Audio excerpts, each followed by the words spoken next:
Eve Ridley has been cast as Ruthye or ruthye in Supergirl Woman of Tomorrow. Now, basically, this casting isn't comic book accurate, but Eve is a very good young actor. She was in Netflix Free Body Problems, and she was really, really good on that show. I do think there's a slight matter of DEI going on with this casting, but I'm not that triggered by it because she's very good, and I think this film is getting me very, very excited.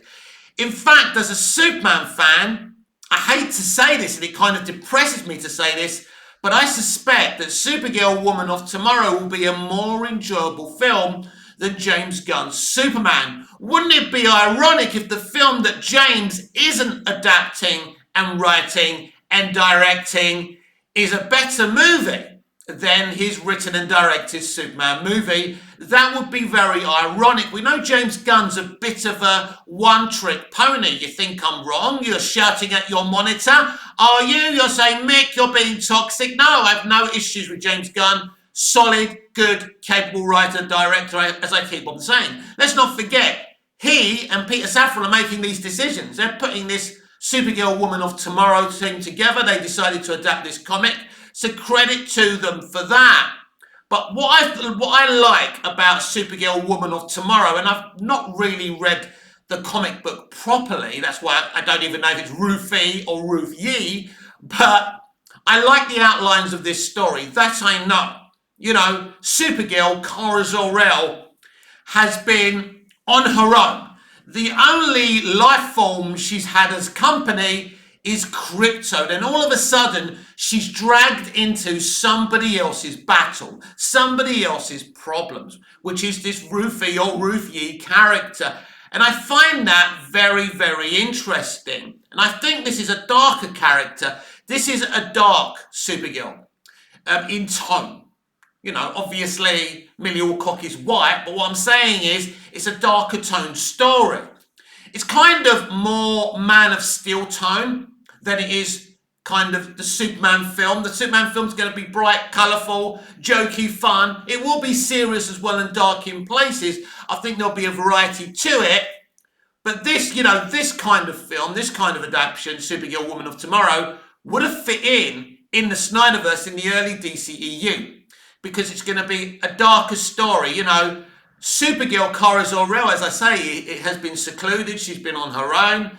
And, you know, this is a tougher version of Kara in the exterior. Inside as well, she's tough. She's had to be. She's on her own. She's lost everything. She lost everything she knew and she loved. She's on her own. All she has is Krypto for company. So, you know, this is going to be a very interesting version of Kara. And as soon as Millie Alcock, when they were saying it's going to be Millie Alcock and somebody else, I knew it'd be Millie who was going to get it because she has that kind of look of a tough young woman, doesn't she? When you look at her. In House of Dragons, she played a very tough young woman as well. So Millie's very, very good at that.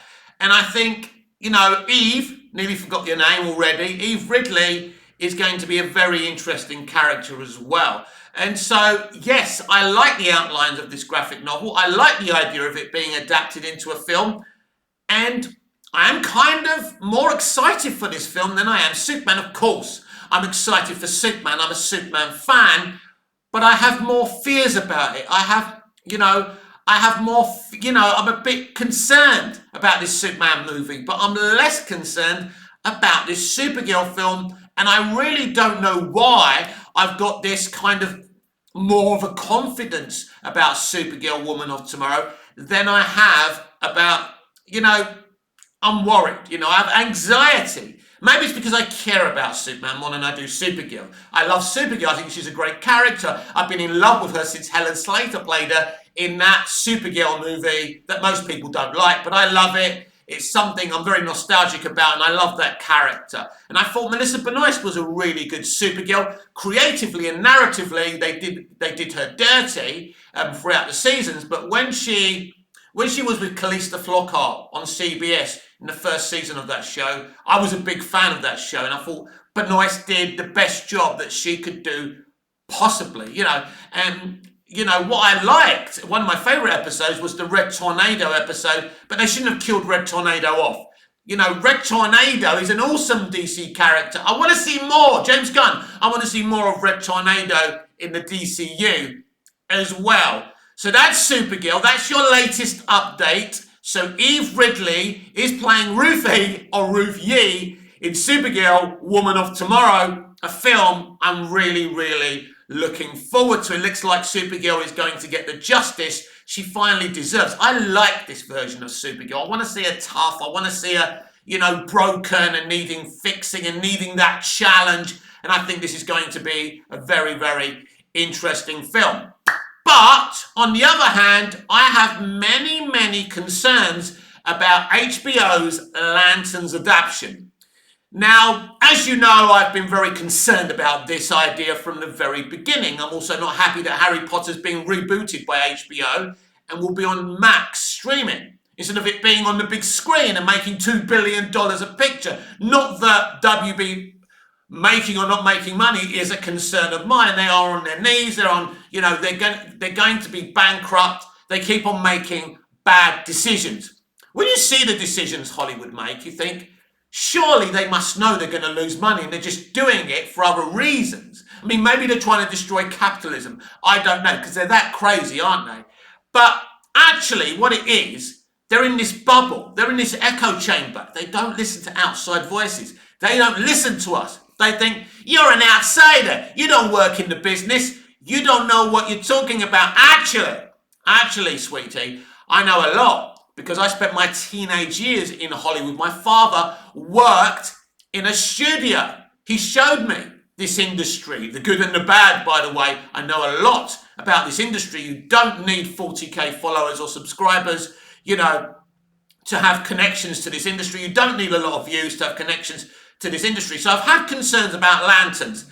But something that I suspect, and a lot of people are actually telling me in the biz as well, is that James Gunn and Peter Safran didn't appoint former Lost co-showrunner and co-creator Damon Lindelof as showrunner of HBO's Lanterns. This was a WB decision. This was a bad robot decision, or as Nerdrotic calls them, bad reboot. That's an excellent nickname. And they also call him Jar Jar Abrams. Sad thing is, I'm a big fan of J.J. Abrams from his television days. Alias, Lost, Fringe. Genius. The man was a genius, probably still is. But he became a businessman and he got lost within his extremism. So I believe that Bad Robot, J.J. Abrams and HBO made the decision to make Damon Lindelof the showrunner of Lanterns. We're already hearing some nonsense about a Native American woman being the only woman of colour in this town. I mentioned this yesterday. I've never heard of a place with only one person of colour, only one woman of colour. It's ridiculous, and this is part of their silly extremism as well. So there's that. But Damon Lindelof was also responsible for Watchmen. I mean, I love the Watchmen graphic novel. I love the Watchmen movie by Zack Snyder. Amazing. I love Zack as a director, and I like his aesthetics.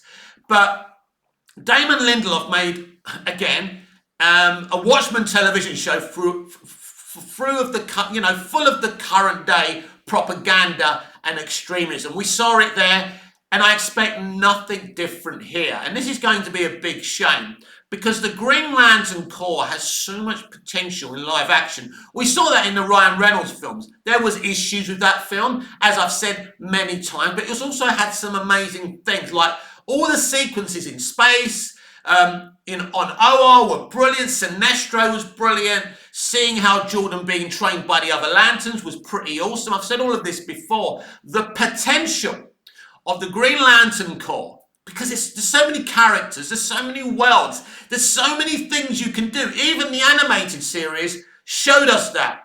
To dump this on HBO cheaply and give it to someone like Damon Lindelof doesn't sound like a James Gunn and Peter Safran decision. Because it isn't. Because guess what? Safran and Gunn don't have the power they claim to. This is not Marvel Studios, where Kevin Feige is a big player. He has a lot of power. Basically, DC Studios is just Warner Brothers Discovery. It's not an independent studio. It never has been, and it never will be. And there lies the problem. It's basically something that's just called DC Studios.